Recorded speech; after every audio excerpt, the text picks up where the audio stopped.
Selamat pagi, Bu Ririn, dan teman-teman semua. Hari ini kelompok 4 akan mempresentasikan hasil analisis metaforanya pada karya seni rupa murni, desain, dan kriya. Dan di kelompok 4 sendiri ada saya sendiri, Rafina Devianti, lalu ada Cut Nadira, lalu terakhir ada Muhammad Syahril Yusra. Nah, kita langsung saja ke analisis yang pertama. Next. Ya. Nah, eh di analisis pertama ada Urban Toys, itu judulnya Make in Wonderland. Singkatnya, karya ini untuk menjelaskan tentang pemanasan global yang em, ter- yang terlahir sebuah negeri namanya Wonderland, dan Wonderland ini adalah sebuah kerajaan hewan, di mana hewan ini karena konfigurasi DNA membuat mereka menjadi bentuknya aneh, seperti hiu yang bisa terbang ataupun hewan yang mempunyai tulang gitu. Karena mereka seperti ini karena untuk eh, beradaptasi dan untuk tetap hidup di Wonderland ini. Ya, jadi untuk penjelasan selanjutnya itu ada objek satu, objek dua. Ini antara Medcave dan Wonderland. Jadi Medcave ini dari mereka, dia ini ukurannya sangat besar sekali dibanding eh, apa tanda yang lain ya. Dia lebih dominan lah istilahnya. Jadi maksudnya itu dia memiliki kekuasaan di Wonderland ini, di kerajaan hewan tadi. Lalu sosok Mickey ini mirip dengan ikon kartun Disney, ya, Mickey. Jadi sosok aneh seperti kartun ini maksudnya untuk mengundang kita membayangkan bagaimana jenis dunia yang mereka huni gitu. Karena dunia itu, Wonderland itu seperti yang ada batas antara nyata dan yang imajiner itu campur aduk. Lalu Mikif ini menggunakan warna gelap ya, dominasi warna gelap. Maksudnya itu untuk menunjukkan betapa gelapnya negeri Wonderland ini setelah bencana besar. Bencana besar dalam artian pemanasan global ya. Lalu objek ketiga itu ada tulang. Tulangnya itu berserakan. Ini ada kaitannya dengan pemanasan global. Jadi akibat bencana ini jadinya keturunan baru lahir dan menghasilkan hewan-hewan yang aneh. Ya, lanjut. Ya, jadi di sini ada sumber dan target, dan sumbernya itu adalah Wonderland, dan targetnya itu pemanasan global. Jadi, jadi senimannya ini ingin memfokuskan pemanasan global ke hewan dan tumbuhan, ya, karena yang kita tahu efeknya ini negatif bagi mereka. Mereka harus beradaptasi dan sebagainya. Begitupun dengan Wonderland. Wonderland itu negeri yang terluka karena pemanasan global, yang membuat hewan itu harus beradaptasi dengan bentuk-bentuk aneh dan imajinatif ala-ala Wonderland. Ya, lanjut.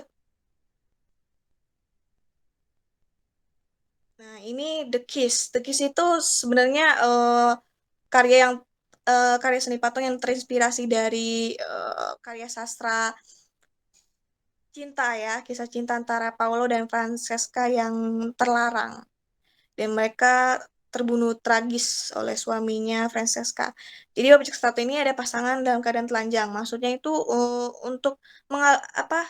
Jika ditambah pakaian itu akan mengalihkan perhatian penonton itu terhadap emosi yang mentah. Lalu objek ketiga itu mereka berciuman dan berpelukan hingga wajahnya tidak terlihat. Ini maksudnya eh, untuk menunjukkan betapa tragedinya cinta mereka. Lalu objek kelima ini ada tekstur tubuh mereka nih halus ya, tapi batu yang mereka duduki itu kasar. Jadi maksudnya tekstur itu bisa berbicara ya tentang jiwa, cinta, dan gairah, dan juga untuk menambahkan elemen sensual pada karya ini. Lanjut. Nah, ini ada sumber dan target dari karya itu, yang sumbernya itu pelukan dan ciuman, dan targetnya itu Paolo dan Francesca. Jadi di kisah aslinya mereka tuh sebelumnya ikon cinta ya, ikon cinta dan gairah. Mereka ciuman untuk pertama kalinya, dan selanjutnya mereka terbunuh. Saat mereka berciuman itu mereka menyadari cinta mereka satu sama lain. Dan Untuk mempresentasikan cinta mereka, sang seniman berfokus pada pelukan dan ciuman karena ini adalah simbol dari rasa kasih sayang. Lanjut. Nah, ini desain grafis dari sampul album Maroon 5. Ya, jadi objek pertama itu ada figur harimau. Maksudnya hewan ini tuh misterius dan sebagainya. Dan juga ini mempresentasikan dari album kelima Maroon 5 tentang animals, ya. Dan juga huruf V-nya ini adalah angka Romawi dari yang kelima. Artinya eh, albumnya Maroon 5 ini album yang kelima dan merupakan point of interest di sampul album ini. Lalu yang terakhir itu ada logo band, yaitu untuk identitas dari band tersebut, ya, dengan penempatannya yang sesuai dan mudah dibaca.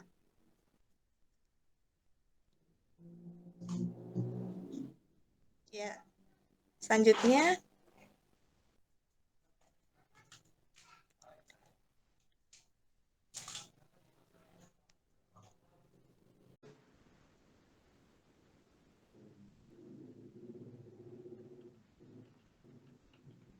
Oke, selanjutnya ada Coffee and Try oleh Bonnie Simen. Jadi di sini ada objek pertama yaitu teko. Nah, teko ini untuk mewujudkan mengenang masa lalu. Yang kedua ada buah delima. Jadi bentuk teko ini berbentuk buah delima. Di sini tuh buah delima memperlihatkan daging putih itu kan, kayak biji-biji gitu. Jadi mengingatkan pada buah delima ini juga bisa dibilang sebagai tulang dan sel darah merah. Yang ketiga itu kubis gitu kan. Nah, kubis ini kan di bawahnya tuh, di bawah teko. Nah, ini tuh kubisnya mewakili jaringan manusia kayak seperti kumpulan ya sel yang bekerja sama untuk mencapai suatu tertentu. Lalu ada human tissue gitu kan. Human tissue ini adalah cara kita mengelompokkan organ tubuh dalam cara yang sangat terorganisir menurut struktur dan fungsi tertentu. Ya, oke, selanjutnya. Nah, untuk sumber dan target. Sumbernya itu human tissue. Targetnya itu untuk organ tubuh. Jadi, seniman itu memfokuskan organ tubuh pada human tissue gitu. Yang pada dasarnya human tissue itu mengelompokkan organ-organ tubuh secara terorganisir. Nah, seniman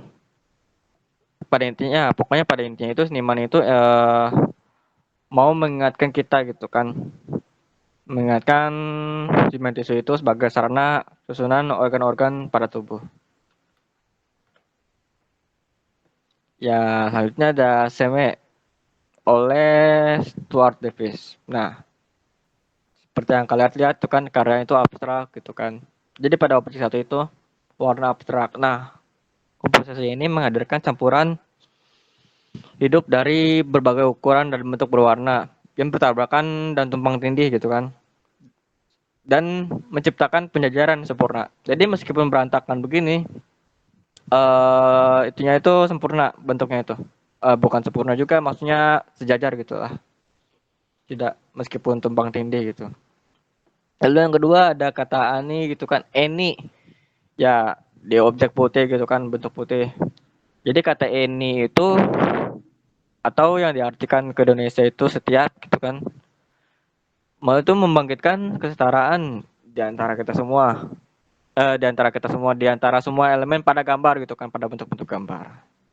Lalu selanjutnya eh, di paling bawah gitu kan ada eidias gitu. Eidias ini perpaduan dari kata eye, mata, dan idea, ide. Jadi lukis si seniman ini menggabungkan teks menunjukkan apresiasinya terhadap ikan komersial. Lalu dengan demikian perpaduan ini antara seni tinggi dan seni rendah gitu. High and low. Lalu selanjutnya commercial arts. Jadi karya ini ditujukan untuk iklan komersial gitu kan. Untuk ya kan iklan komersial ini memasarkan suatu produk agar konsumen tertarik gitu pada pembelinya, untuk membelinya gitu. Nah, ini untuk sumber komersial gitu kan. Sumber target maaf. Sumbernya itu iklan komersial, targetnya itu ide gitu kan. Nah, seniman itu ingin memperlihatkan gitu iklan komersial terdiri dari ide gitu kan. Jadi jika ingin buat iklan komersial pasti ada ide itu gitu. Nah, idenya itu terdiri dari apa? Dari komposisi gitu kan yang tadi disebutkan tadi gitu. Jadi setiap ide itu pasti banyak. Lalu kata idea sendiri. Jadi dia berkata ide gitu kan. Nah, idenya itu ya, pasti banyak yang menarik gitu untuk penjual dan pembeli. Jadi pada dasarnya seniman itu ingin perlihatkan cara membuat iklan komersial gitu kan. Jadi terdiri dari komposisi yang baik dan benar gitu kan. Lalu ini gitu kan. Dari kata ini tadi setara gitu.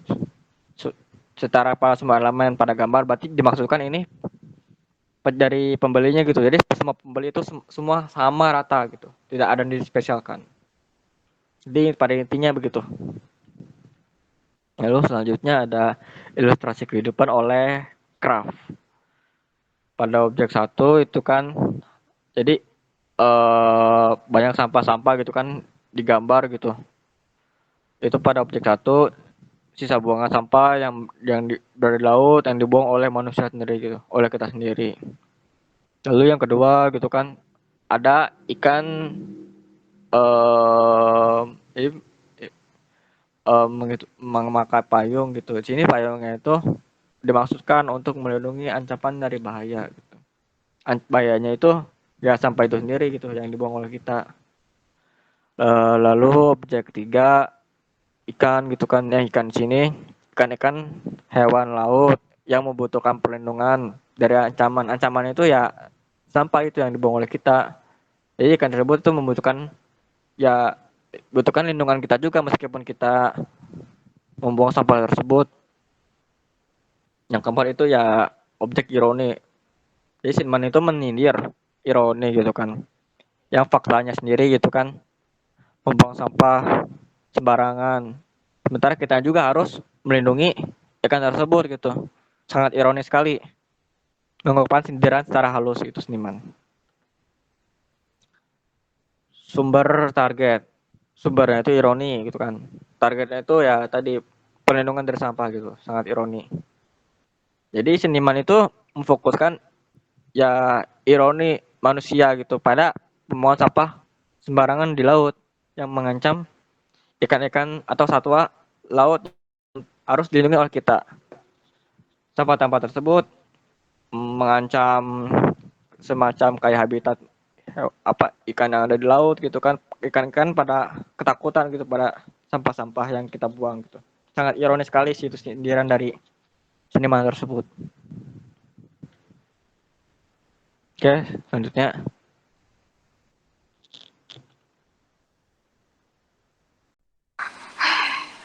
Oke, selanjutnya ini ada lukisan Flying the Airplane karya Aurora Santika.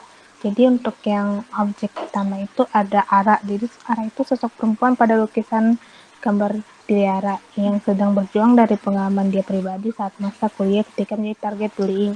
Di gambar itu juga Ara bersedih, marah, dan ketika diremehkan, namun dia juga sadar bahwa tidak ada yang berubah jika dia berdiam diri. Lalu objek kedua itu ada pesawat kertas.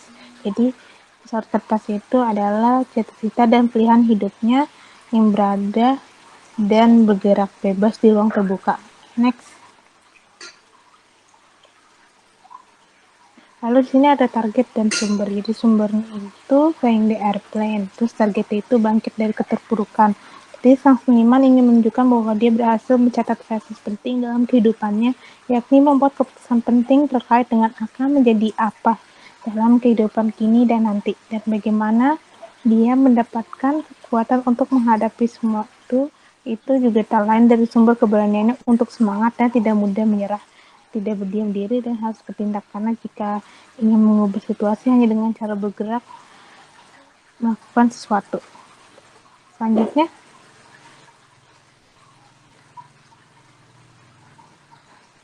lalu selanjutnya itu ada ilustrasi Apple by Powell Kvitsky. Lalu objek yang pertama itu ada anak berkulit hitam dan anak berkulit putih. Jadi anak berkulit gelap itu menunjukkan anak yang berasal dari negara tropis, sedangkan anak berkulit putih itu subtropis. Jadi kesenjangan ekonomi, kesejahteraan anak, pendidikan, dan rasial.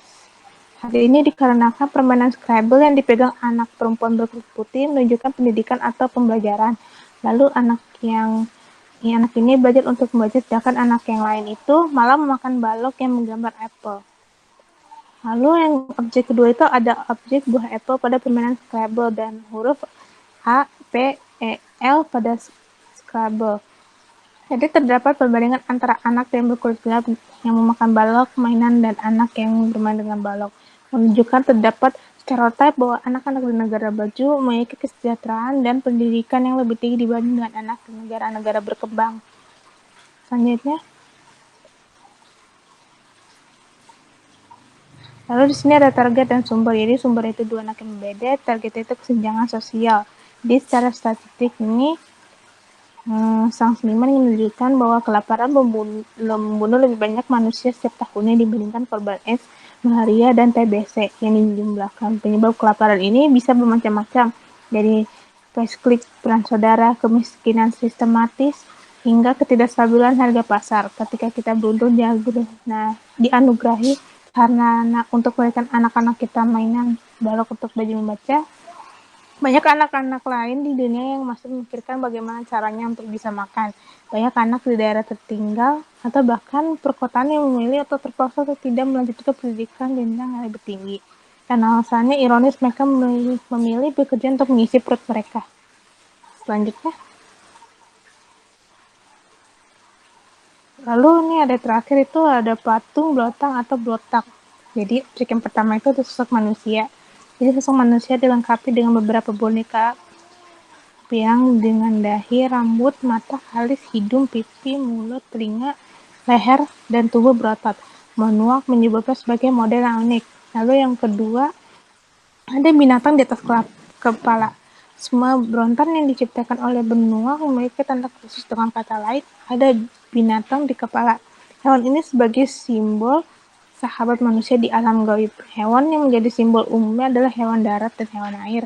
Hewan darat termasuk hemaun atau harimau, ular, dan kerbau, dan hewan air termasuk buaya. Lalu ada objek ketiga itu kaki berpijak di atas tempayan. Jadi pas berisi naga yang melambangkan pentingnya saksi adat.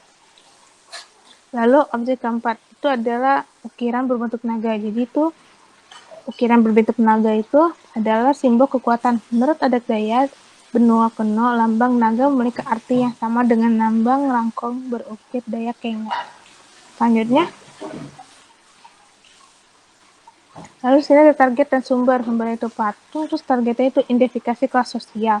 Kuangke Blongsa adalah pilar yang menghubungkan kerbau sebagai pengorbanan dan berisi ukiran yang menyampaikan identifikasi orang mati. Batak juga merupakan simbol untuk mengenang para pemuda Dayak di medan perang dengan baik.